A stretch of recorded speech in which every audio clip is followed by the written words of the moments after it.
Why doesn't anything work anymore? The government, corporations, the schools, and even the church. Why aren't my prayers answered? Why is there so much violence? Is there anything I can do when I'm afraid and powerless? What is God doing anyway? Noted biblical scholar Walter Wink's 30 years of work and 3 books on what the Bible calls the principalities and the powers address these questions. And the most helpful and hopeful message is that the whole world was created good, including institutions and systems, and they belong to God, just like we do. They often lose their way, just like we do, but they can be transformed, just like we can, and we can help it happen. Now we're going to watch as Janet Wolfe, gifted inner-city pastor, and Jim Forbes, one of Newsweek's 10 best U.S. preachers, talk with Walter for our benefit about his work. Afterwards, we hope you'll continue the conversation.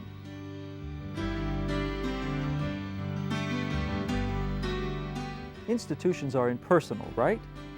But sometimes they seem to have a life of their own. In fact, Walter, taking his cue from the Bible, says that every institution, the biblical powers, has at its heart a spirit, or using the biblical term, an angel. Now, that's not exactly the way a lot of people think about angels today, and it's not an easy concept for us to relate to. But what would it do to our expectation that institutions might change for the better, become life-giving, if we just imagined IBM and the government and our own churches and families each having at its heart a living entity created by God that has the potential for good as well as bad, just like we do? I was trying to do a Bible study course with junior high kids in my parish in Texas. Right off the bat, I hit the letters to the 7 churches in Asia Minor, written in the second and third chapters of the book of Revelation. These letters are addressed not to the congregation, as Paul did, but to the angel of the churches. Each church had its own angel. And as I tried to understand what the angels of these churches meant, I began to recognize that there is in every church a spirit or a spirituality, however you want to phrase that, a kind of a corporate personality that takes in the entire congregation, but is sort of the heart or core of that congregation's life. It's not just a personification, I felt. It was a real spirit. And as you go from church to church, you experience different kinds of spirits that are the uniqueness of that group of people. Like a hospital has an angel, and you can sense fairly quickly whether the hospital exists in its own mind to serve the patient, or whether it exists to serve the doctors, or nowadays to serve the HMO.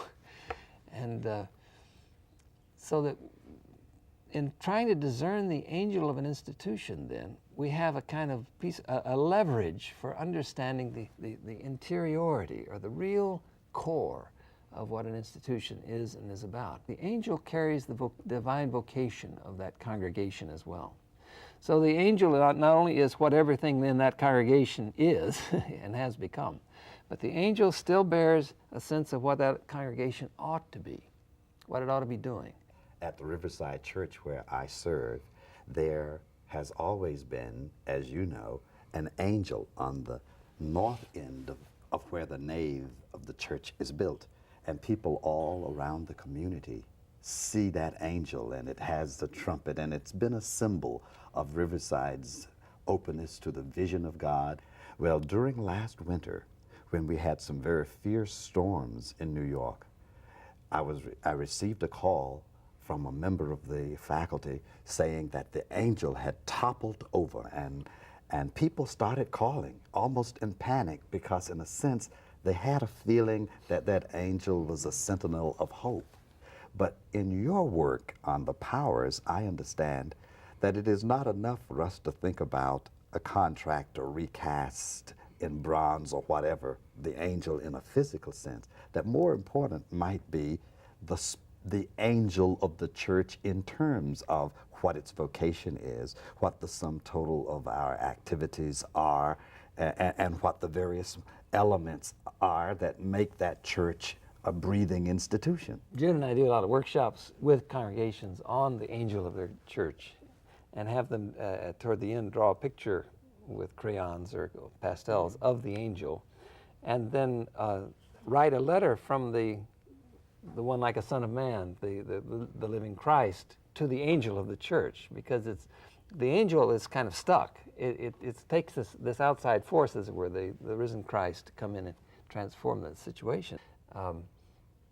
We spent a Saturday doing this workshop with the congregation, and almost all of these groups were reporting what we feel like we need is more emphasis on spirituality, on spiritual growth. We feel we're hungry, we're not getting fed. The minister had been wanting for years to inaugurate a program in spirituality in the church, but didn't feel he had permission to do so. He didn't think that's what they wanted, because they never had done it before and nobody was talking about it. So suddenly there was this incredible revelation by this representative group of the congregation. This, in fact, is what the angel is calling us to do. And the minister, it was just like opening a huge door to him. And there was an instantaneous transformation. His sermon the next day was the best he'd ever preached in his life.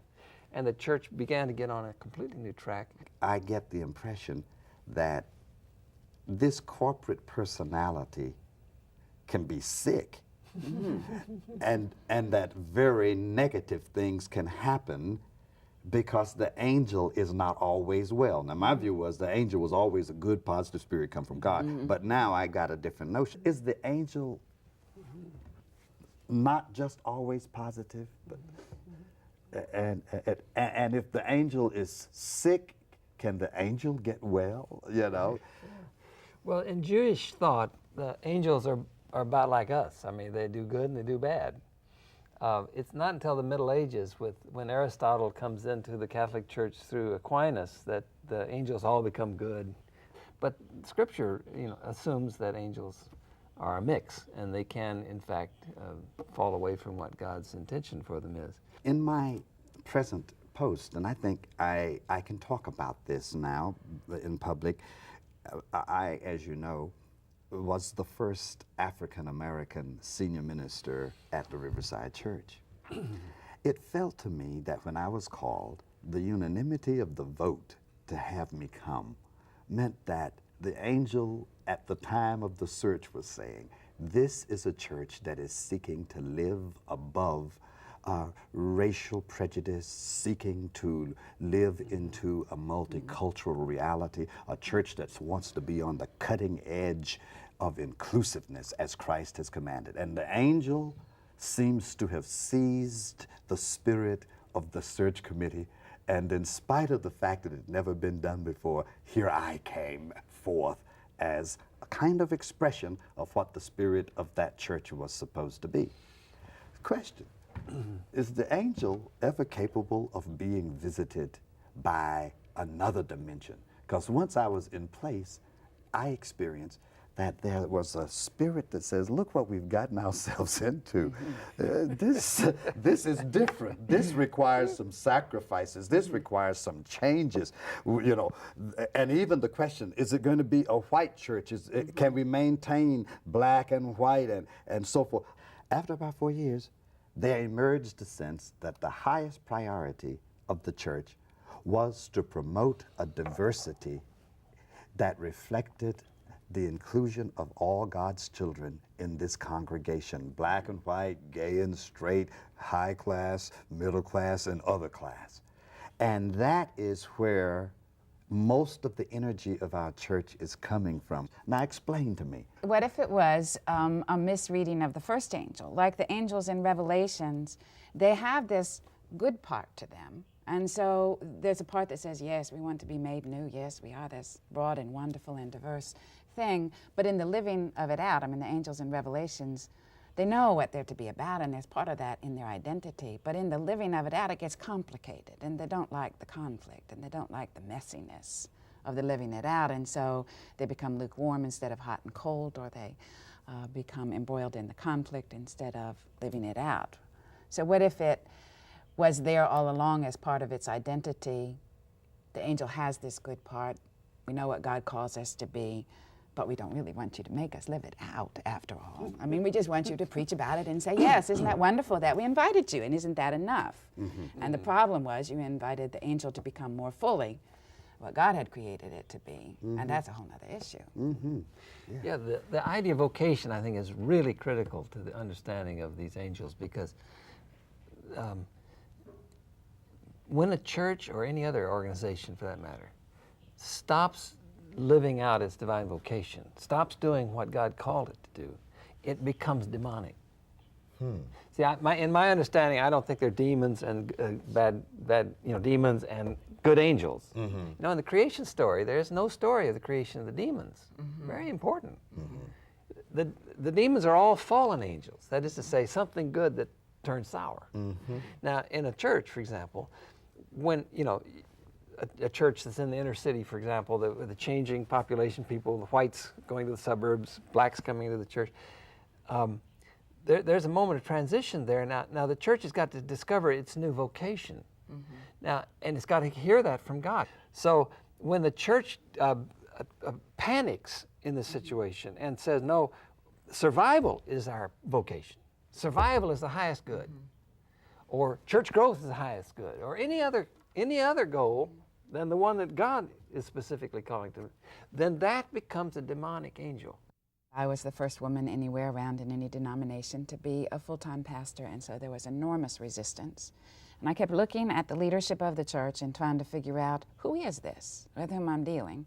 And it didn't make any sense. I mean, I could write down the names of the people, write down what their struggles were, write down what they were hoping for, and it still didn't add up. But when I found the book that said there is a larger piece, there is more than just adding up these few people, there's an identity that comes out of the collective, was when it started to make sense and became more and more visible, so that things that seemed entirely mean-spirited or done out of anger in the identity of this angel became understood as coming out of fear.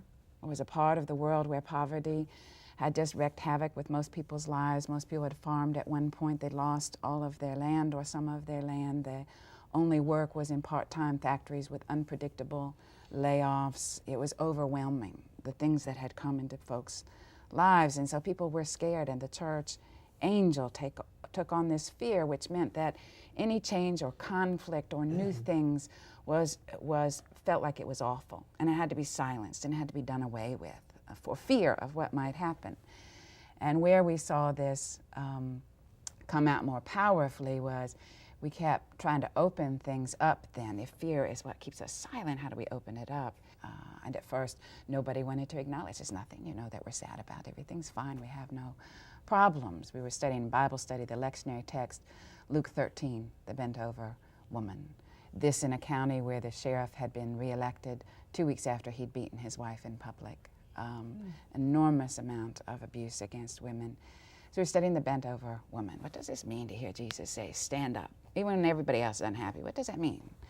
It was so powerful that we had to study it for 3 weeks through the lectionary passages off, because women, as well as men, but primarily women, kept saying, Jesus calls us to stand up. We don't have to wait for somebody else's permission. Even when these other powerful folks say, no, Jesus calls us to stand up.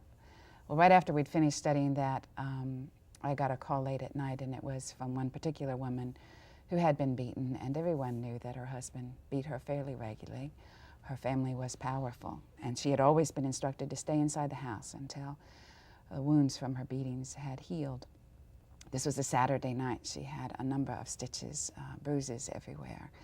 And we talked for a long time and what this passage meant in the context of that, and believing that Jesus had called her name, stand up, stand up. And the next morning she came to church. In that congregation, she came to church, and it had never happened before. She'd never been in public when she still had the bruises and the stitches were there left. And at first, no one sat anywhere near her.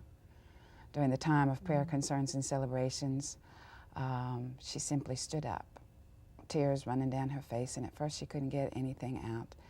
And then finally she said, Jesus called my name also. Jesus calls my name also. And the whole notion of Jesus having called her daughter of Abraham. For a while there was silence, nobody moved, nobody said anything, and then her sister-in-law went over and embraced her. And it was a moment of transformation for the life of the congregation, because the angel who had been silenced by fear, so afraid that things would come out, that everything would come undone, I discovered instead that opening this stuff up becomes a source of healing and new possibilities for life. I guess fear then must be really critical then to what makes a church abandon its vocation. Yes. I mean, in your church, for example, or at Riverside, the fear of the whites that they were losing their kind of worship and that there was going to be some of this black singing and some of this Pentecostal preaching, and so they were going to lose control of their world. Yes. And that was a source of their own stability, or their psychic stability. They needed the church not to change. It was their fortress against the change that they were being hit with everywhere else. Also in a nation, it feels to me like nationally what we see in America today is a new sense that we are not sure what the future is going to hold. We are not sure whether we will be as prosperous in the days ahead. There is downsizing, job loss, new markets developing that maybe we will not control. Multinational energies are somehow subverting at times our own national interests. Maybe much of the meanness we speak about, the violence, the abuse, the intolerance, the actual lashing out at every institution that the nation has ever had as a source of strength, maybe we better not only look at the angel of our churches, but the angel of our nation as well. Let me put some biblical background on what you just said, because the Bible is very explicit that every nation has its own angel appointed by God, Deuteronomy 32:8. And then in Daniel 10 it talks about how the angel of Persia prevents an angel from God getting in and delivering a message to Daniel. And so that there are these angels of nations very much. There are angels of corporations, businesses, even small family businesses, of course, have their own angel. The fear in the marketplace has probably never been so high since the Depression. And at the same time, there's this other effort that's going on to try to humanize these places. Instead of downsizing and just throwing everybody out, why don't we think about a 4-day work week? What are some of the other alternatives we could be doing to just throwing people out on the street? Job sharing. And while and I think that's important, and we ought to be celebrating creative alternatives. But when you start looking at the larger spirit, I mean, not only sort of one company or another, and in this country dealing with capitalism, which by its very design dismisses whole chunks of our population, then you get kind of a limit on how far it's going to go in its vocation, because it has already agreed to this particular system, which sets the higher good on profit for a few rather than the common good of the many. And so then in the midst of that, how do you begin to talk about change when you have not addressed this overall economic definition and identity? I've tried to figure out what's wrong with the angel of capitalism. And I think it is that I hear a lot about the invisible hand of the market that moves this capitalist machine along its way. And I got to thinking that the angel of capitalism is either a one-armed angel or has a broken arm in the sling. And when the broken arm is in the sling, there is the absence of compassion, there is the absence of commitment to the well-being of everybody else. Is it possible that we could get the other hand of capitalism healed? But I would ask that about socialism as well, because in every economic system that's got only one arm going and does not have the arm of compassion and care and looking at the corporate well-being, at the commonwealth, becomes a defective system. And so insofar as I am interested in the angel of America, I'd have to see if the churches couldn't help the angel of capitalism to say, yes, we want to make profit, but always in tandem to seeing to at least the survival necessities of all of the people who are a part of this body being attended to. Otherwise, that is a sick system. It is a sick angel presiding over a sick system. Well, you know, Adam Smith himself, the so-called father of capitalism, or at least the articulator of it, said, denies that profit is the bottom line. the way most capitalists you've ever talked to claim it, you know, profit is the bottom line. So everything has to be done in the name of profit, and profit constrains people and prevents them from being more humane. Adam Smith did not say that. He said profit is the means, not the end. Profit is the reward you get as a business person for serving the public welfare. So the church becomes the one who says, you have forgotten who you are. You are, this is what in fact you are doing in our communities. Thousands of lives are impacted negatively because you have failed to remember what you're meant to be about. Now, I think one of the things we want to